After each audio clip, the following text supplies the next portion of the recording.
sparkle artists na sina Hailey Dizon at Migs Almendras magpapasiklaban sa isang eco park. Ang challenge sa kanila, patunayan kung sino ang mas mabilis at kung sino ang mas matibay. Gen Z ba o Gen Y? Tingin mo.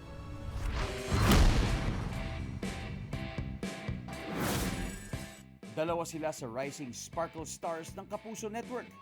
Pareho silang walang inuurungan. Hi mga ka-amazing! This is Hailey Dizon, proud Gen Z. What's up mga ka-amazing? This is Migs Almendras, Millennials represent! Ang tanong, sino ang mas amazing kung paghaharapin sila sa isang obstacle challenge? Si Gen Z Hailey ba? O si Gen Y Migs? The Games of the Gens has begun. Abangan yan. Nagkahamunan na kanina ang Gen Z at Gen Y. Naku, dibdiban na yata ang labanan. Kumustahin natin sina Hailey at Migs sa kanilang Amazing Games of the Gens. Right? Ang Paraiso de Jun Quixote, ang perfect spot para sa mga nature lover at thrill seekers. Saktong-sakto para sa dalawa nating challengers. Ang round 1, High Rope Challenge. Mabilis ang umakyat sa tuktok. Hindi ko first time ma-experience yung high rope, pero ito yung pinakamataas na na-experience ko. Kaya may takot pa rin ako maramdaman, guys. Baka malaglag kasi ako. Kasi 45 feet yun. Nakakatakot, guys. Nakakalula Yes. siya, yung lalo na pag sa taas.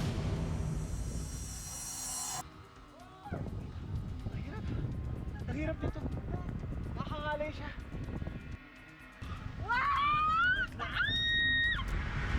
Nakakangalay. Sobrang taas, guys! Grabe! Yung mas mabilis sa pag-akyat si Migs, Ito na. kailangan talaga malakas yung arms mo, yung braso mo. And si Migs mas malakas siya. Tingnan niyo naman lang pala. Tutulong ako, guys. Sumigaw ng Amazing Earth Oh! Amazing Earth! Amazing Earth! Amazing Earth! Kuya, wag mo muna ako matakin mo! at bumaba ng nagrarapeling. First time ko gagawin! Yung rope lang, tapos sisitosin pa ka, yun yung nakakatakot sa kanya. Tapos nasa grip ng hand mo, nakasalalay yung bilis ng pagbaba mo.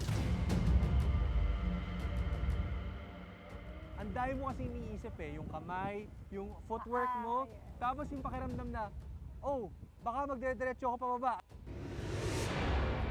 Mas mahirap yung pababa kaysa sa papalik. Mas mabilis ako sa pagbaba dahil mas magaan ako. Yun.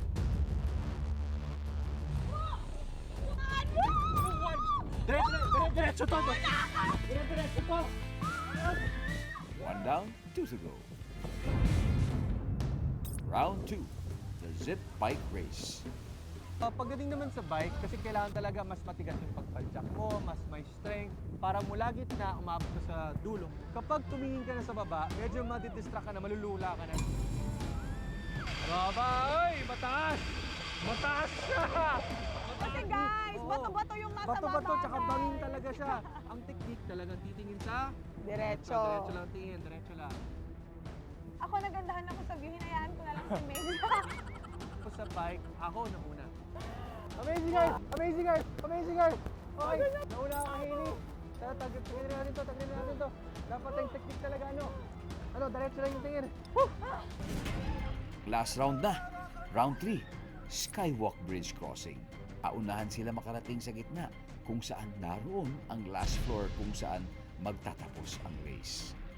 Ang intindi ko, dapat sa gitna ng dalawang glass, doon titigil. Nakita niyo naman sa video, ako yung nauuna. mas mabilis ako takbo sa'yo. Ano ka, nakita mo, dire-diretso takbo ko sa'yo. Ano yun? Woo! Kaya! Olympic winner! Paano na ako? Hindi! Sa pagdesisyonan namin na tayo Okay na, na Hailey, tama na, pantay tama na. ang Gen Z at Millennials. Okay? Okay lang. So para sa amin, this is the highest. 5 talaga. Super 5. nag-enjoy ako. Sa lahat, 5 yan. Yung rappel lang talaga yung okay na ako once in my life. Thank you, Amazing Earth, for this amazing adventure!